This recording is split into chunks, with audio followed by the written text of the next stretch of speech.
এই সংসার কোনো কারণে ভাঙা যাক, এটা আমি বই দিতে পারবো না। তাতে আমি অনেক কষ্ট পাবো মা। আমি পরের বাড়ির মেয়ে, এই সংসারে আমি বউ হয়ে আসছি।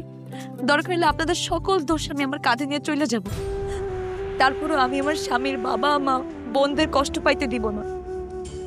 আমার স্বামী বিদেশ যাওয়ার আগে আপনাদের সবার দায়িত্ব আমার ঘাড়ে দিয়ে গেছিল। আমি তাদের কথা দিছিলাম আমি যতদিন বাইচে আছি আপনাদের সবার দেখাশোনা করব, আপনাদের কোনোদিন কষ্ট পাইতে দিব না। মা! কি হইছে মা? কি হইছে মা? কি রে মা, কান্দোস কে? কি হয়েছে আপু তোর? কি হয়েছে মা? কেমন করে চিৎকার করে সবাই ডাকলি কেন? মা, সত্যিটা তোমাদের জানা দরকার। না আপা, তুমি আর একটা কথা কইবা না। আমি কথা বলবো। আমি দোষ করছি, আমার দোষে তুমি দোষী হয়ে থাকবা, এটা আমি মানতে পারবো না। আপা, তুমি তোমার ভুল বুঝতে পারছো, এটাই অনেক। তোমার এই বিষয়ে নতুন করে কিচ্ছু কইতে হইব না। আমি আমার ভুল বুঝতে পারছি, আমি ভুল করছি। এই ভুল আমি আর দ্বিতীয়বার করবো না। কিন্তু তাই বলে আমার ভুলের জন্য তুমি অপরাধী হয়ে থাকবা, এটা সম্ভব না।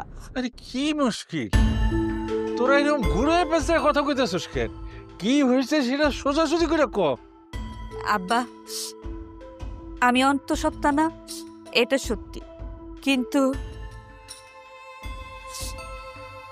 তমালের লগে বিথি সম্পর্কে জড়াই নাই, জড়াইছিলাম আমি।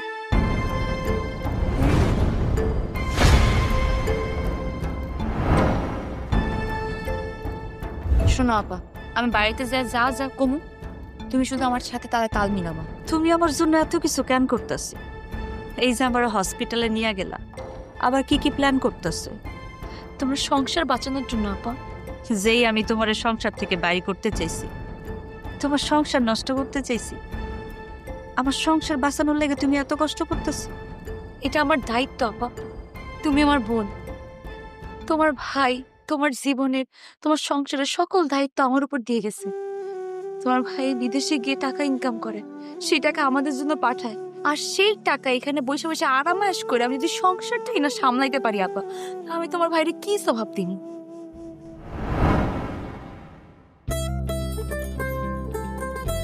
বৌমা, আমার মেয়ের দোষ, তুমি কি লেগে সব তোমার ঘাড়ে নিছিলা? কারণ মা, এই সংসারটা তো আমার।